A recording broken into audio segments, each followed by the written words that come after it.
Welcome to Core Concepts. This is the show where we bring people to talk about what they believe, why they believe it, and what they're doing about it.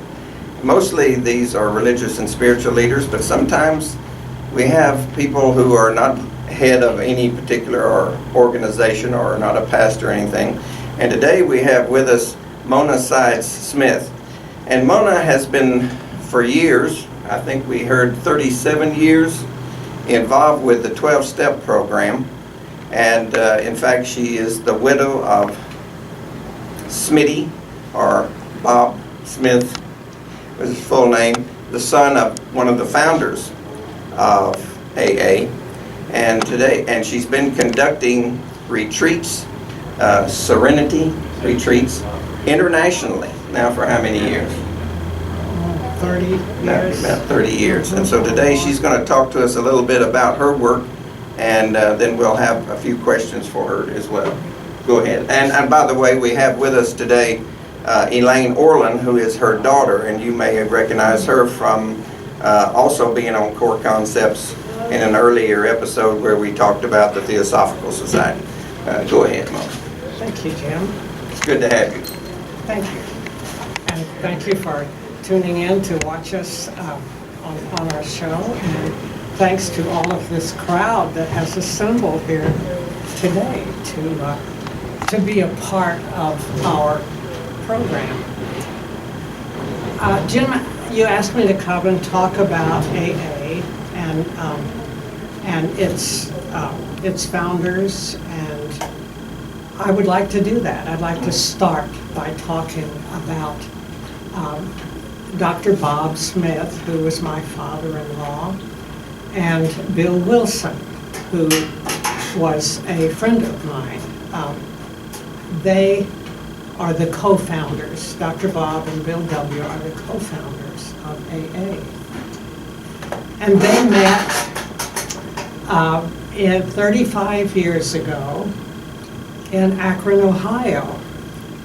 There was a gathering of 5 of them who none of them wanted to be there.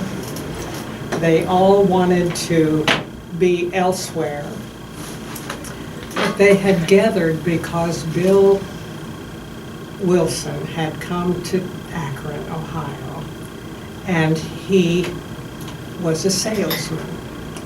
And he didn't make his sale, and he ran out of money. So he was destitute in town and trying to stay sober. And he used a telephone next to the bar in a hotel in Akron, Ohio, where he called from a church list, a list of ministers of churches. And he got down the list to Reverend Tunks, who, as the story goes, when he got Reverend Tunks on the telephone, when they hung up, one of Reverend Tunks' family members said, "Who was that?" And he said it was some drunk from out of town, and I palmed her off on Henrietta. So Henrietta was a member of the Cyberling family. Akron was a center for tires production. Cyberling tires, Firestone family lived there. They made all kinds of tires and things from rubber. They made the original rubber duckies in Akron, Ohio, even. So Henrietta was somewhat an outcast of the Cyberling family. She lived in the gatehouse of the palatial estate there in Akron because she had been divorced by a Cyberling and they didn't know what to do with her. So she lived in the gatehouse. And that's where Bill Wilson was referred.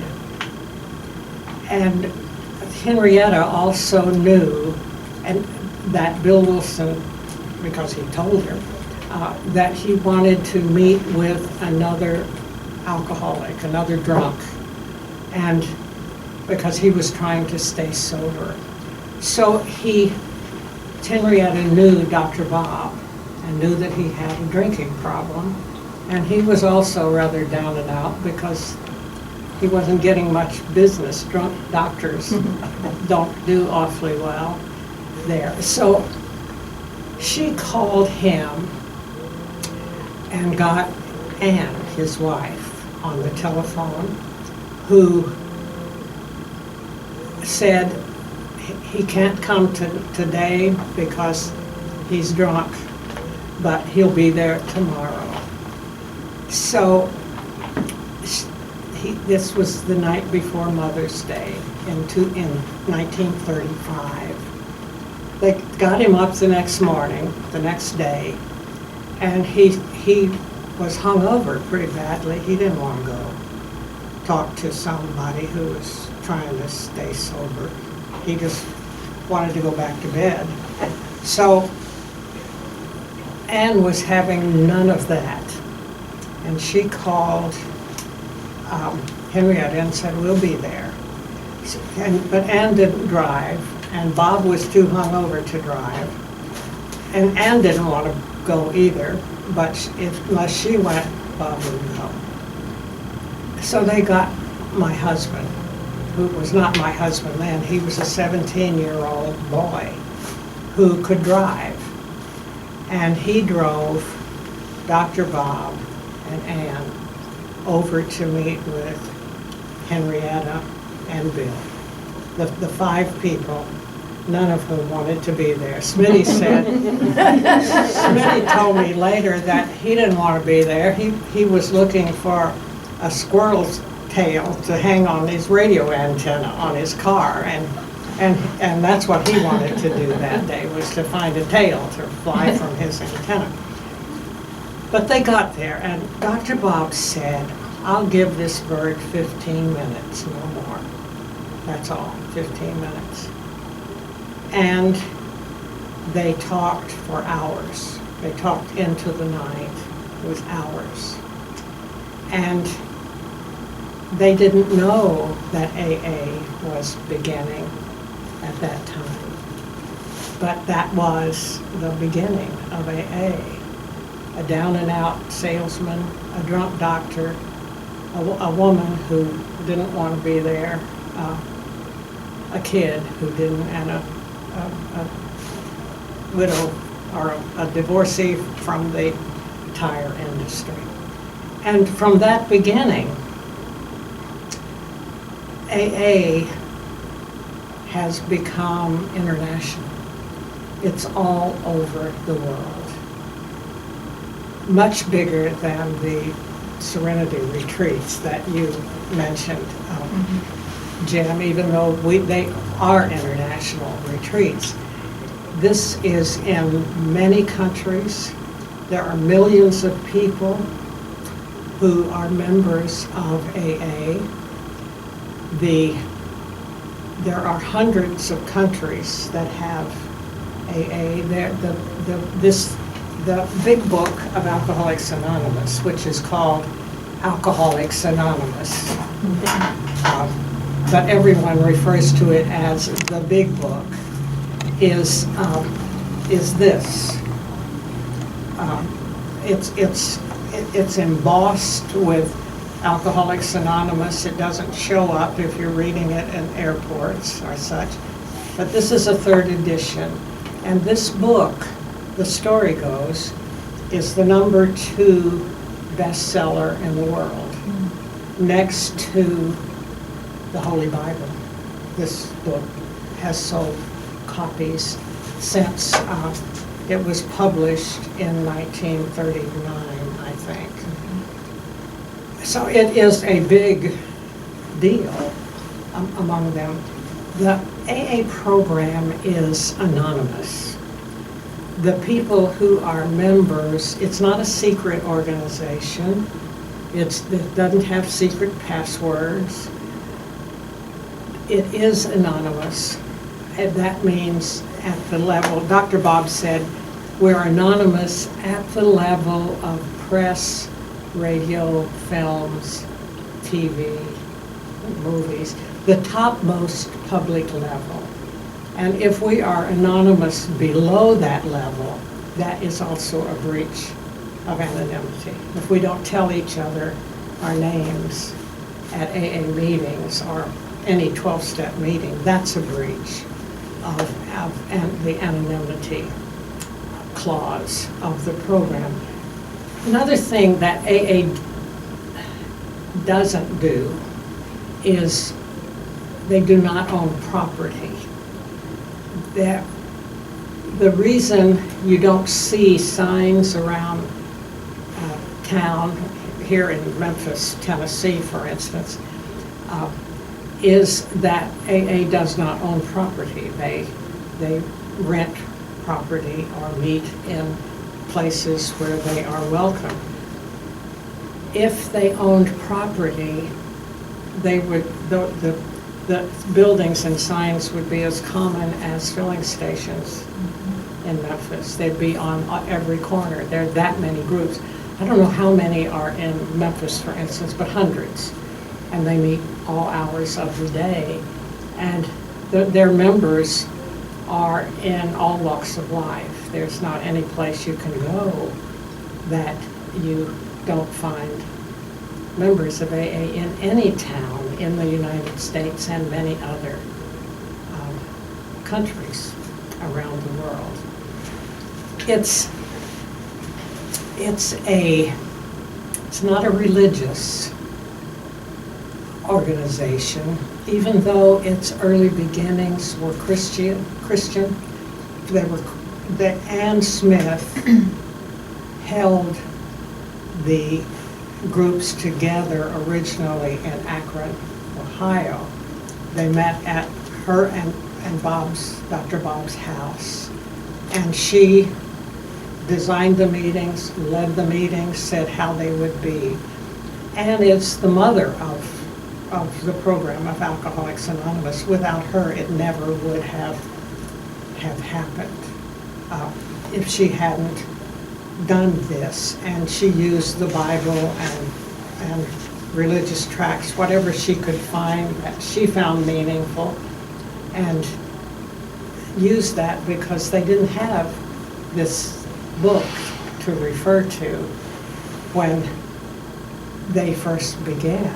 And they were just, when they were writing the book, when Dr. Bob and Bill W. and some of the other early participants were writing the book, they were just a page ahead of the new people who were coming in to the program.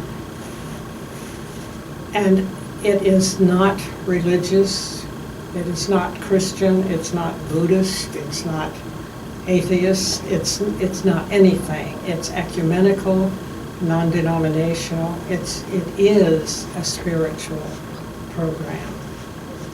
And there are people who study this book for its spiritual concepts.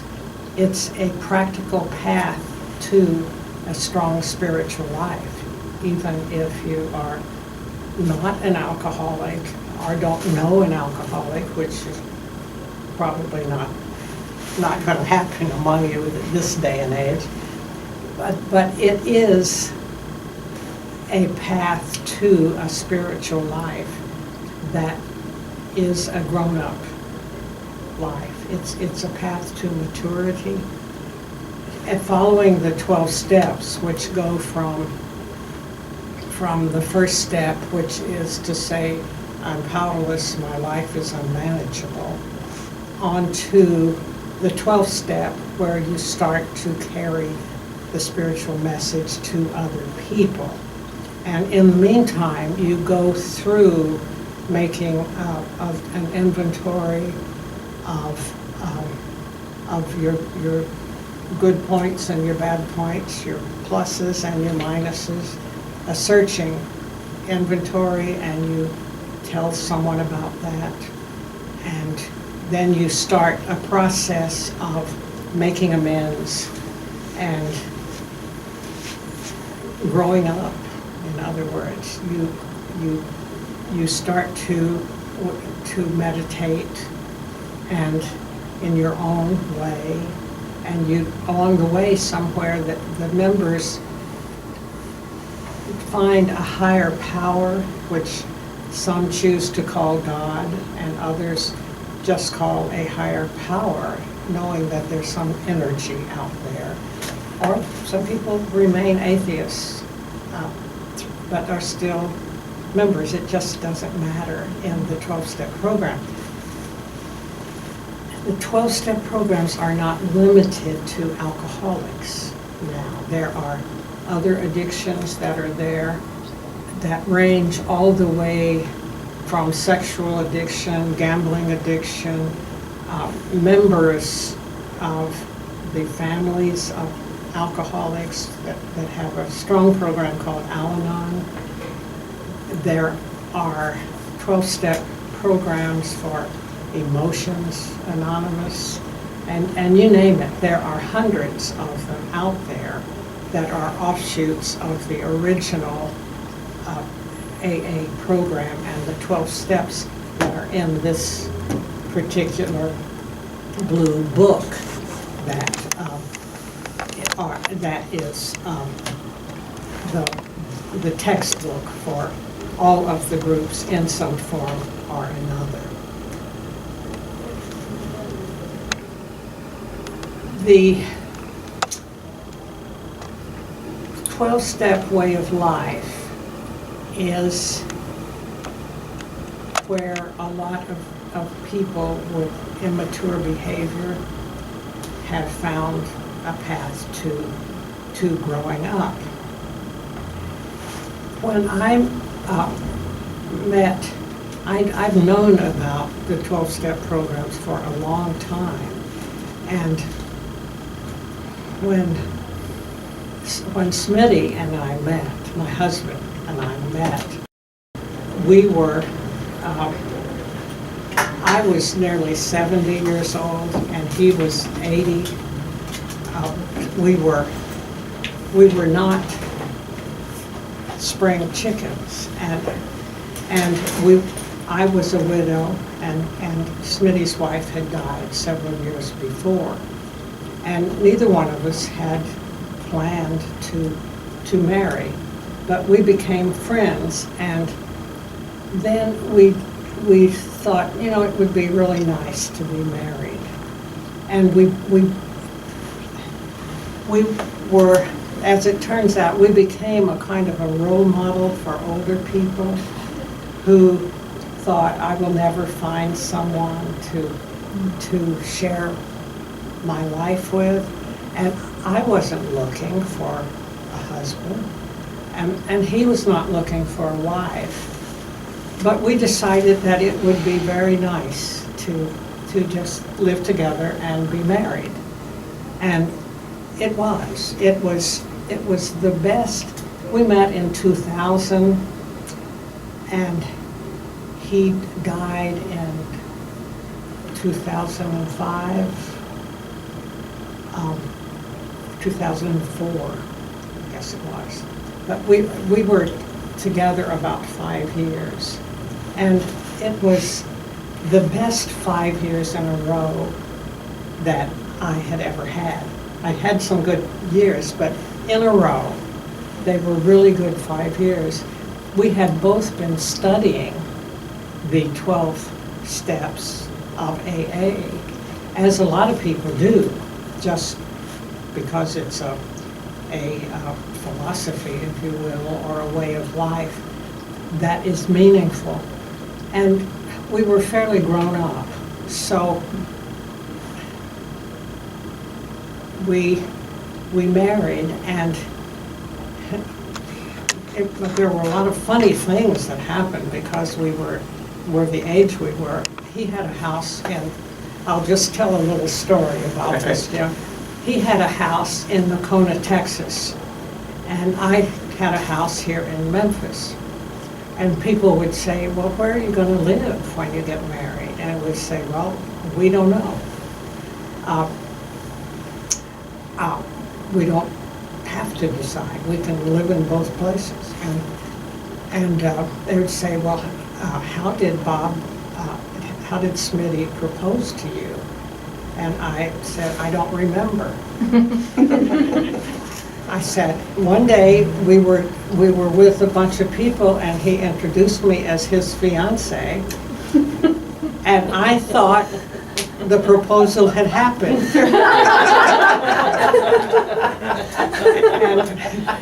and I never asked him, because no man, I don't think any man would want to hear that his bride-to-be didn't remember the proposal. So it was done. I mean, it happened. And we were, after Smitty decided to move to Memphis full-time, Elaine, my daughter, who's here today, and Rachel, my other daughter, who chose not to be here. She said she would catch the movie. We went over to Nocona, Texas, to pack up the things that Smitty wanted to move here to Memphis. And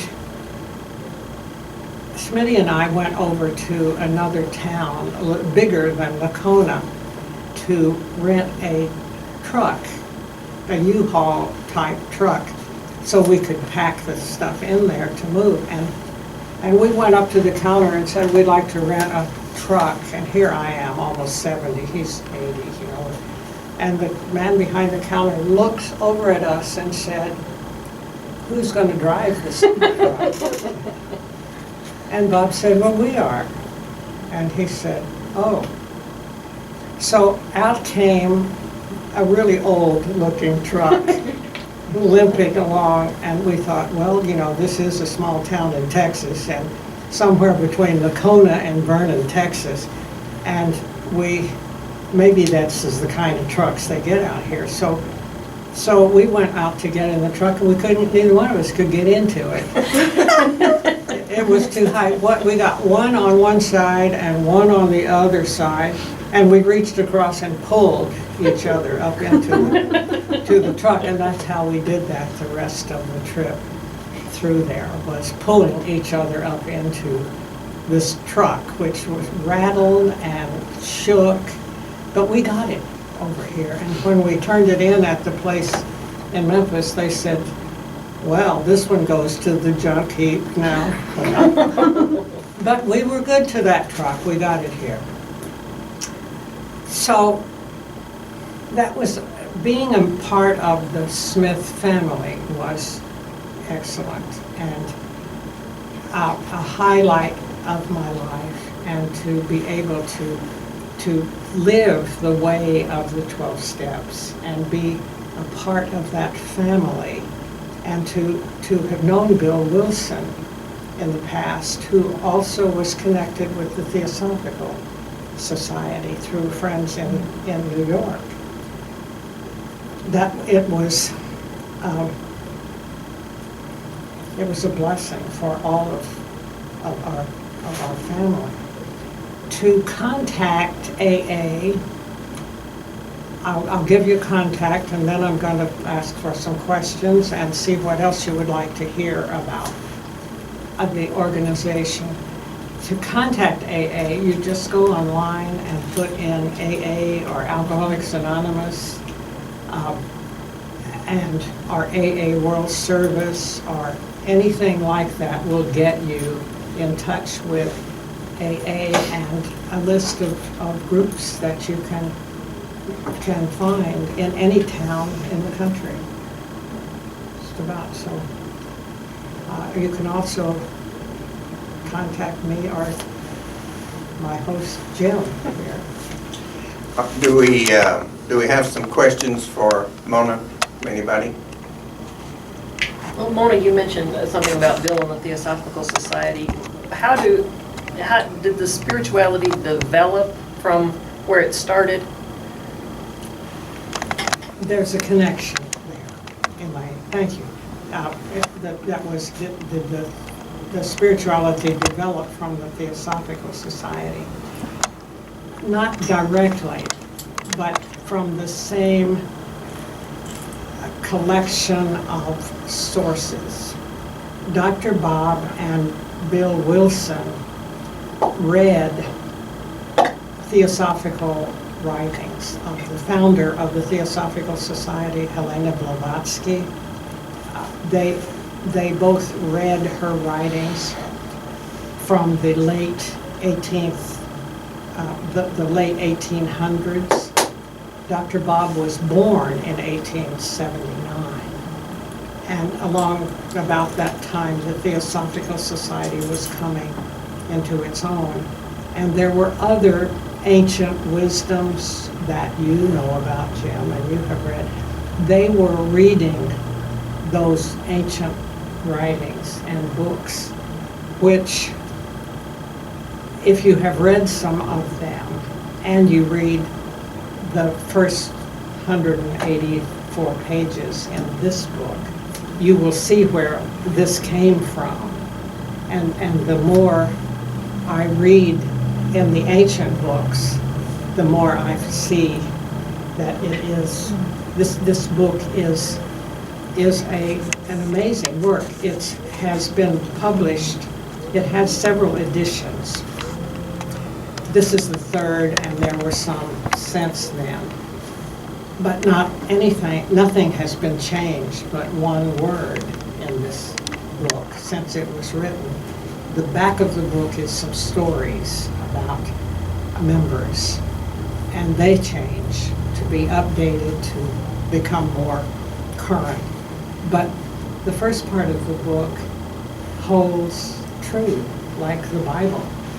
Doesn't get revised, it gets different translations, but it still reads the same with all of them.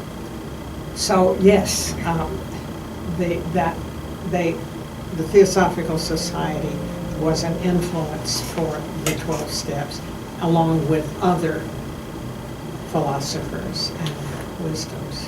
They were tuning in by trial and error to those 13 universal principles that I talk about, the universal laws. And you can see direct correlation in the 12 steps.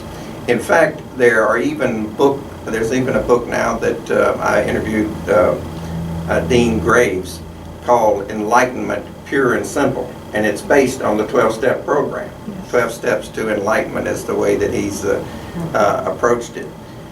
Was there another question real quick? Let's go to your Serenity retreats. Tell us about that, because was that something you developed, or is that something that you just participated in? It's not something I developed. It's something I have participated in since its beginning. It was originally developed as Catholic retreats for women who had alcoholism in their families. And so it was mostly Al-Anon members at the time. And it started up in New Jersey by a man who became a very good friend of mine, a Catholic priest named Father Frederick Lawrence, who started doing these retreats. At the time, there were very few retreats for people in alcohol recovery or addictions or families with alcoholism. There were some retreats called the Matt Talbot retreats that were for men who were alcoholics. And those were the retreats at that time, other than specific religious retreats. And so he started them, and then it started branching out around the country by popular demand. And that's when I heard about it, met Father Fred, and started attending some of the retreats, because I grew up with alcoholism in my family. And I was very much interested in being a part of groups that did that. the retreats are not a part of AA or Al-Anon or any of the formal 12-step programs, but they are based on the 12 steps of Alcoholics Anonymous. And they started springing up in California and Alabama and Florida, and I started going to the retreats in Alabama. And Father Fred and I then became friends, and we developed a program for youths called Alatots for little kids, and that were in alcoholic families. And Elaine started going to those when she was preschool, I think, just a little bitty kid. And they then developed into the Alateen program, which is now a part of Al-Anon. So through going to the retreats, then I started leading some of the retreats.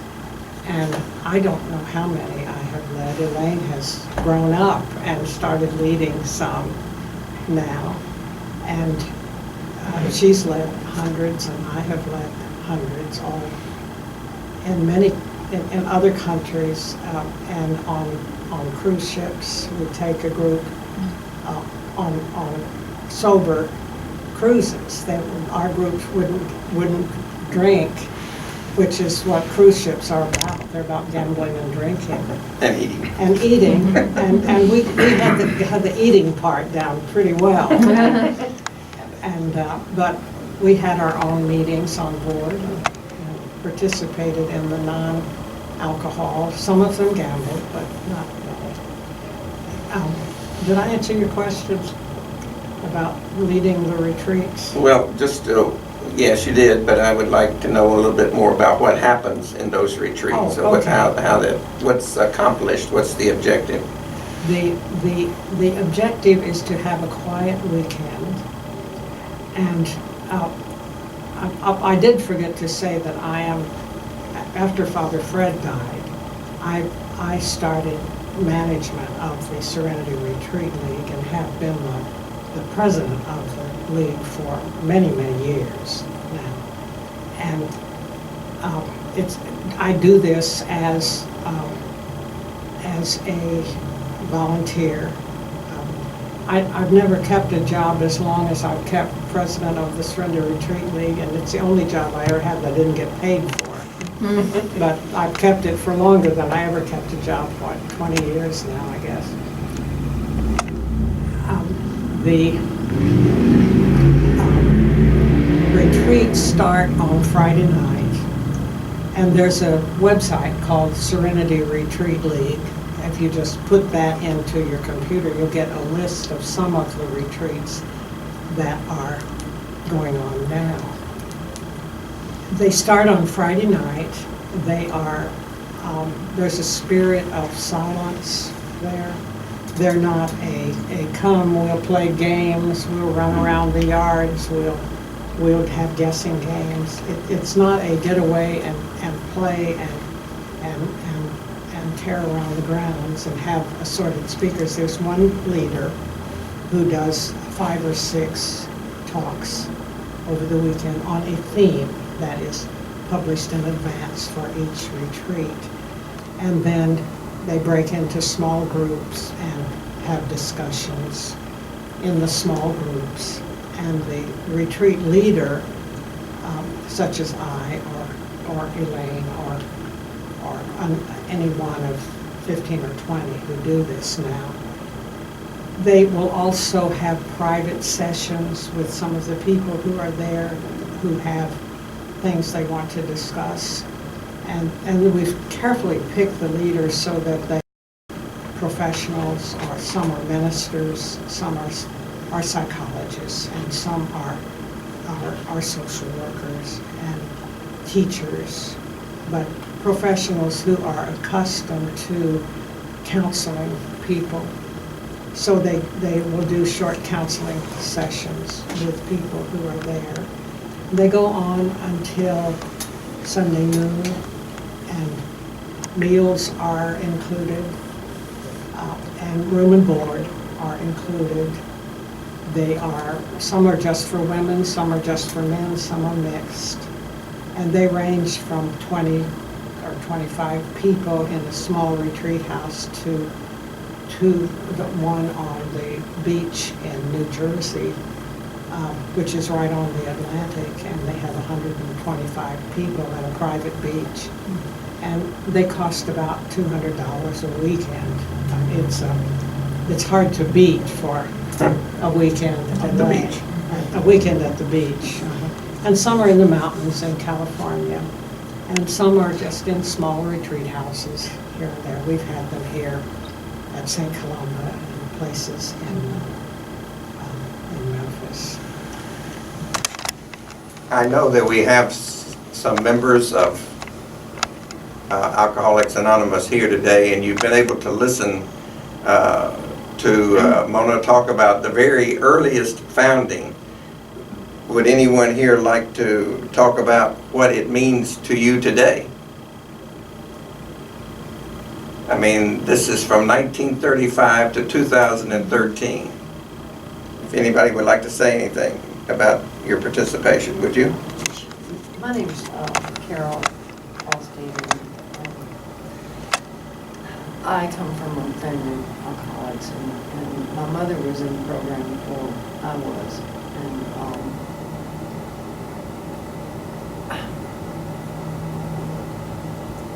And it's hard to adequately describe just what and how this program does and how it works. But, my life has taken a big turn, and only for the better, and still gives me the opportunity to learn and to grow and be able to do other things and help others like me. And the gratitude that I have for these people for putting this together is astounding. It just is like, anyway. Starting at a carriage house in It Africa. just almost leaves you speechless. I mean, really, just how wonderful and how blessed we are to be able to be part of it. Carol, the two founding men, Bill Wilson and Dr. Bob Smith, also grew up in homes that were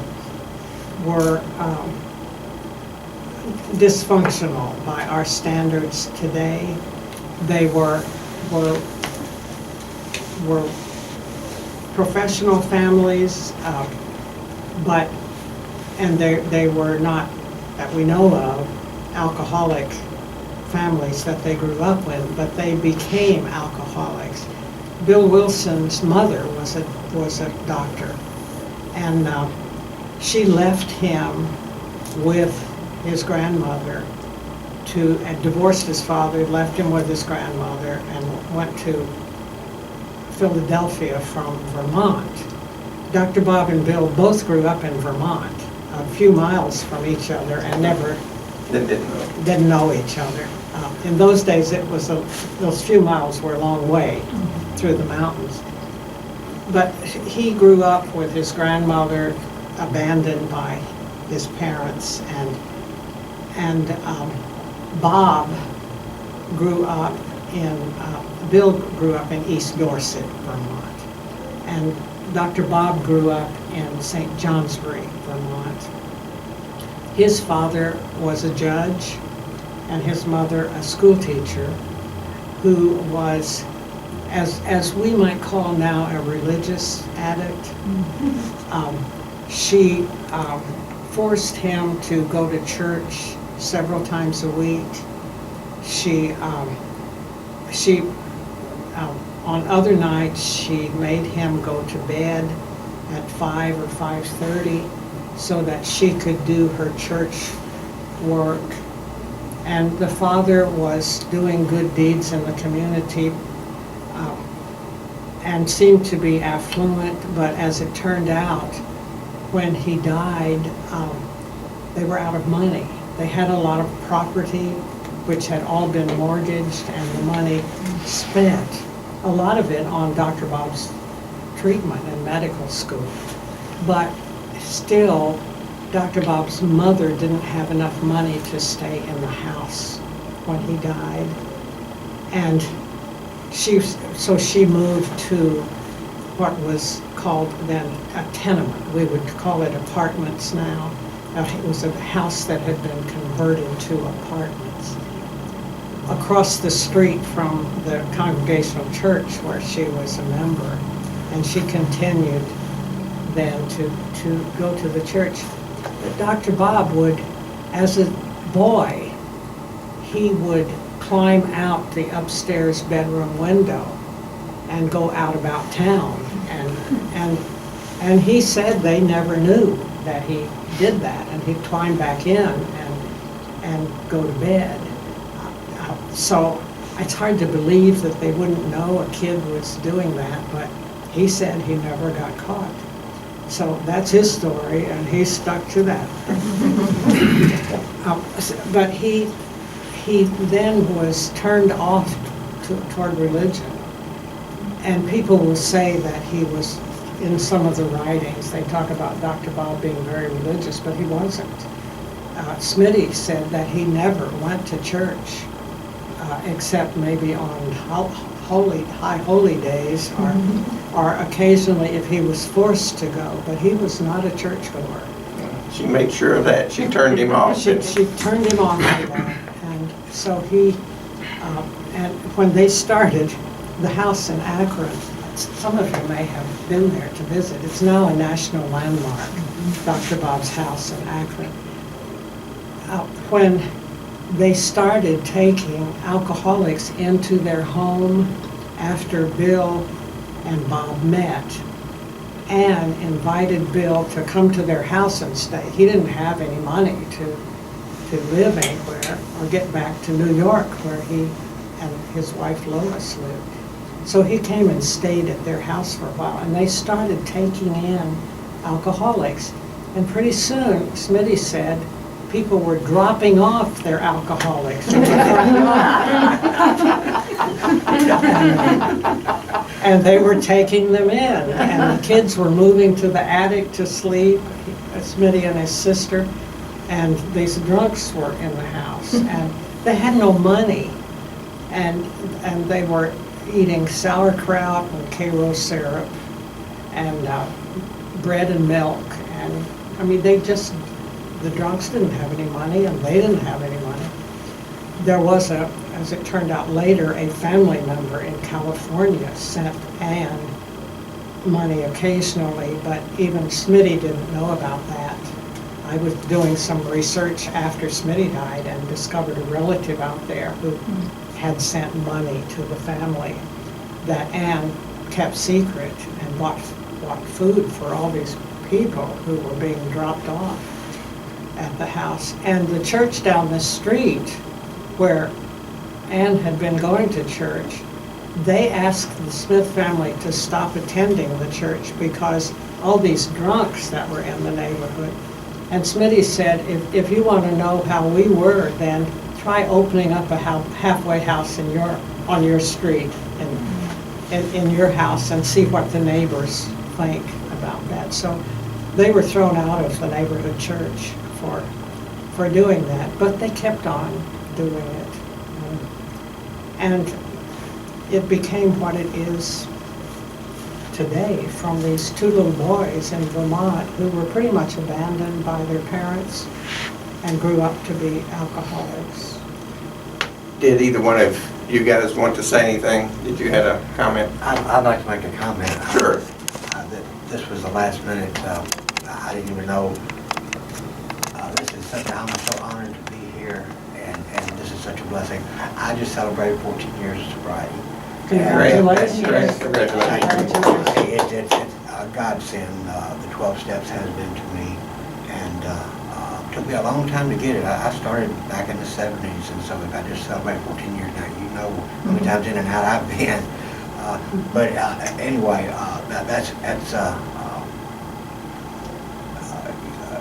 your grace and eloquence, talking clearly and plainly about what transpired and how things are now is,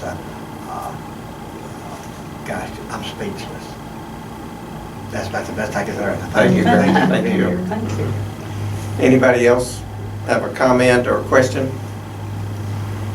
Just a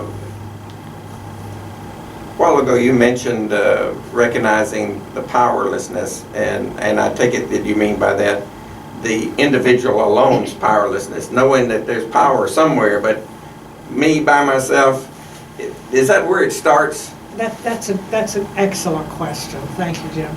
The powerlessness in the first step of the 12 steps is about powerless over people, places, and things, other people, places, and things, which is why so many addicts and alcoholics get into trouble trying to control their family members, their kids, their neighbors, their jobs, and so on. It's not about the higher power that some come to know, and it's not about the personal power that develops from that first step of saying, I'm powerless over alcohol, or powerless, period, and my life is unmanageable. So getting from an unmanageable life, a life that's perceived as unmanageable, to a place where we have personal power to manage a life for ourselves. The common prayer in the 12-step program is the serenity, is the short version of the serenity prayer, which says, God, grant me the serenity to accept the things I cannot change. That's other people. The courage to change the things I can, that's me. And the wisdom to know the difference. Now I don't know about this vast assemblage of people here this afternoon, but I can tell the difference between me and you. So I have the power to stand back and let you be who you are and have the results of your behavior, and I can have the results of my behavior, and that's my personal power. It's that power is used in about 3 ways in the steps, and it's very confusing in the beginning, but that smooths out in 14 years some, and in the years when some of you in this vast hall have found peace through studying the powerlessness and the unmanageability, and then the higher power, and then my personal power to be who I choose to be. We have a few moments, would you like to address the viewing audience there with a personal message? Any little thing that you would like to say for them, or do you want to let what you've said stand? Well, I hate to pass up an opportunity to talk. I grew up in a home with an alcoholic father, alcoholic grandfather, a pedophile grandfather, a very dysfunctional family system. And I could hardly wait to get out of that system and get out on my own, which I did when I finished high school. I went off to college on my own, and I didn't look back. I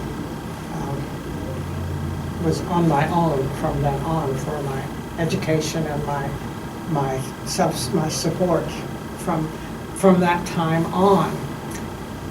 And it was difficult. I grew up in a coal mining patch in southern Illinois, soft coal country.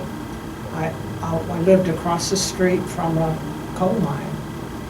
And we moved, I'd lived there, I was born there. And then my parents moved away for a few years and we lived on a farm. But the alcoholism in my father, we lost that and got back to the coal mining patch where everybody was the same color. I mean, we were all coal colored.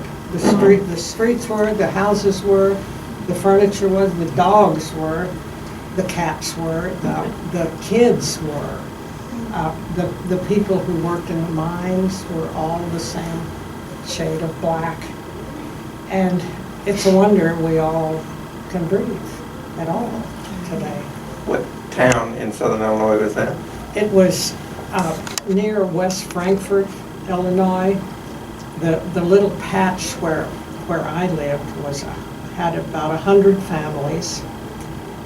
Most of them were from Middle European countries, and most of them did not speak English. I was off to college before I knew that over half the people in this country did not speak broken English. I just thought it was. I thought. Well, I asked because my mother is from southern Illinois. She grew up very near West Frankfort in a little place called Benton. Benton and Christopher. Benton is the next town. Yeah. I spent my summers there and still have relatives in Benton. Me too. Very familiar with that particular Well, area. isn't it a small world? And all the time we've known each other. I didn't know that. We didn't know that. The little patch where I lived had 3 names. It had been named when they started settling they opened the Bible. And they said, we'll name it by opening the Bible. And they opened it to the book of Ezra. So it showed up on some old maps as Ezra. And, we always were grateful that it wasn't Deuteronomy. But then when the school came there and the mines came there, they started calling it Pershing. And the school was called the Pershing School. And that would appear on some maps. But when anyone asked you in West Frankfort or Benton where you lived, you'd say, I live at 15, which meant you lived near Old Ben Mine number 15. Old Ben Mine, that's right. And my grandfather had a little patch, 40 acres there, and he worked in the mines, and whenever we were up to visit, then I always went to the mine to watch him, for him to come out. And he lived to be 99 years old, even though he collected black lung pay for 40 years.